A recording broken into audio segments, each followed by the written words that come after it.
മഹാത്മാഗാന്ധിയുടെ പ്രതിമയിൽ cooling glass വെച്ച് ഫോട്ടോയെടുത്ത SFI പ്രവർത്തകനെതിരെ കേസെടുത്ത് പോലീസ്. ആലുവ ഏരിയ കമ്മിറ്റി അംഗമായിരുന്ന അദീൻ നാസറിനെതിരെയാണ് എടത്തല പോലീസ് കേസെടുത്തിരിക്കുന്നത്. KSU സംസ്ഥാന ജനറൽ സെക്രട്ടറി അൽ-അമീനിന്റെ പരാതിയിലാണ് നടപടി. അദീൻ ഗാന്ധി പ്രതിമയിൽ കൂളിംഗ് ഗ്ലാസ് വെച്ച് ഫോട്ടോ എടുക്കുന്നതിന്റെ ദൃശ്യങ്ങൾ പുറത്തു വന്നിട്ടുണ്ട്.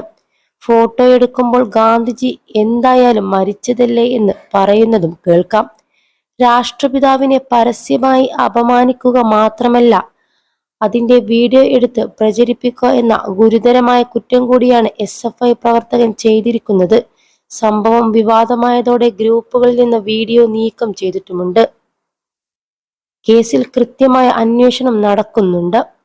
അൽ-അമീനിന്റെ പരാതിയിൽ കേസെടുത്ത് മൊഴി രേഖപ്പെടുത്തിയിട്ടുണ്ടെന്ന് പോലീസ് അറിയിച്ചു.